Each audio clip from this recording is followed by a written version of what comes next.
पर अगर पार्टी का ये फैसला है कि वो विधानसभा का चुनाव लड़ना चाहते तो बेशक वो विधानसभा का चुनाव लड़े। हम भारत के निर्माण के साथ साथ एक विकसित बिहार के निर्माण के लिए भी वो पूरी तरीके से संकल्पित हैं और पूरी तरीके से एनडीए सरकार जो है, जिनके घर खुद शीशे के होते हैं वो दूसरे के घर पे पत्थर नहीं मारते हैं। सिर्फ लॉ एंड ऑर्डर सिचुएशन पे ही नहीं पर विकास पे, इंडस्ट्रियल डेवलपमेंट पे, जॉब्स पे जो आज वो लंबी लंबी बातें करते हैं, तो वो उनको कल सही मायने में श्रद्धांजलि अर्पित की गई है। पद्मश्री का पुरस्कार लड़ने जा रहे हैं चिराग पासवान बिहार विधानसभा चुनाव। तेज प्रताप यादव और प्रधानमंत्री नरेंद्र मोदी के आगमन के बीच एक बार फिर से ये मुद्दा जल उठा है। नमस्कार, आप देख रहे हैं देशवा न्यूज, आपके साथ मैं हूं राजनंदिनी। चिराग पासवान जो कि मोदी के हनुमान कहे जाते हैं, केंद्रीय मंत्री हैं और उनकी खुद की एक पार्टी है। अब ऐसे में आपको बताएं तो चिराग पासवान की पार्टी की जो सांसद है शांभवी चौधरी, उन्होंने एक बयान दे दिया है। दरअसल आपको बताएं तो शांभवी चौधरी पटना एयरपोर्ट पहुंचती हैं। पटना एयरपोर्ट पहुंचने के बाद जब उनसे सवाल किए जाते हैं तब वो उन सभी चीजों का जवाब तो देते ही हैं, लेकिन एक ऐसा मुद्दा था जिसको लेकर के एक लंबे समय से सवाल किए जा रहे थे, पूछे भी जा रहे थे।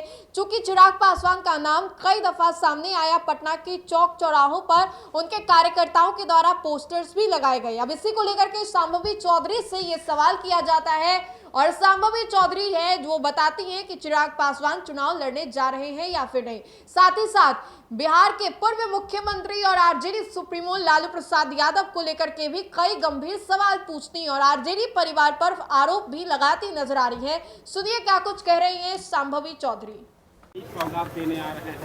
जी बिल्कुल, हमारे यशस्वी प्रधानमंत्री श्री नरेंद्र मोदी जी का आगमन कल पटना में हो रहा है और साथ ही पटना एयरपोर्ट के नए टर्मिनल के जो इनॉग्रेशन है वो भी कल हो रहा है। ये बस दर्शाता है कि हमारे यशस्वी प्रधानमंत्री कितने गंभीर हैं बिहार के विकास को लेके और एक विकसित भारत के निर्माण के साथ साथ एक विकसित बिहार के निर्माण के लिए भी वो पूरी तरीके से संकल्पित हैं और पूरी तरीके से एनडीए सरकार जो है आने वाले समय में बिहार को और विकास के पथ पर आगे ले जाना चाहती है। उसका एक कदम है विकसित बिहार की ओर।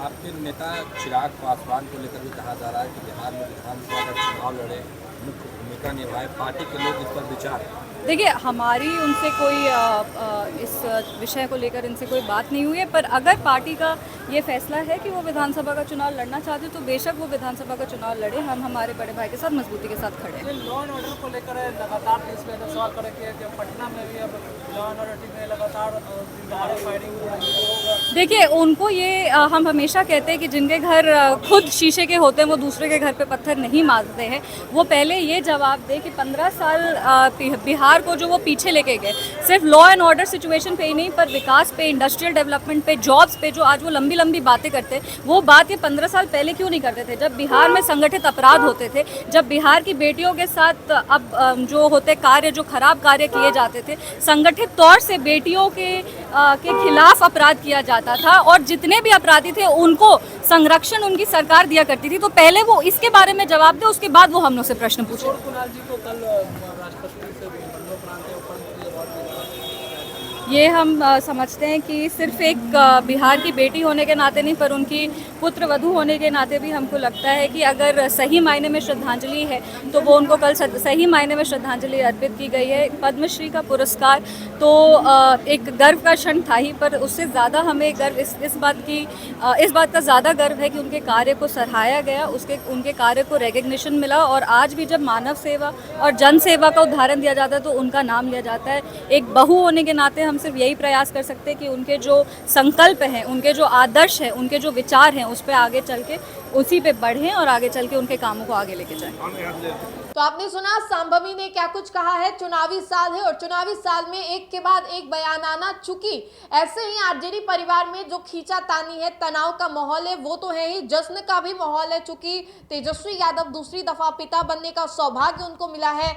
लेकिन इन सभी चीजों के बाद एक बार फिर से घोटालाबाज और अपराध और जो भी बलात्कार होते थे लालू परिवार और उनका जब शासनकाल था उस समय, उसको लेकर के शांभवी ने क्या कुछ कहा। इसके अलावा उन्होंने चिराग पासवान के बिहार विधानसभा चुनाव को लेकर के क्या कुछ कहा। अभी हाल ही में जब चिराग पासवान पटना आए थे तो वो सुबह सुबह सूबे के मुख्यमंत्री नीतीश कुमार से मुलाकात करने के लिए पहुंच जाते हैं उनके सरकारी आवास एक अड़े मार्ग।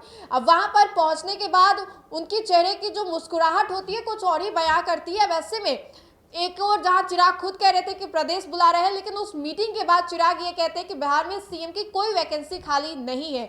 लेकिन संभवी ने कह दिया है कि अगर कार्यकर्ता चाहेंगे, उनकी डिमांड होगी तो चिराग पासवान जरूर विधानसभा का चुनाव जो है वो लड़ेंगे। तो फिलहाल के लिए इस खबर में इतना ही। अगर आपको हमारा ये वीडियो अच्छा लगे तो लाइक करें, हमारे चैनल को सब्सक्राइब करें। बहुत बहुत शुक्रिया।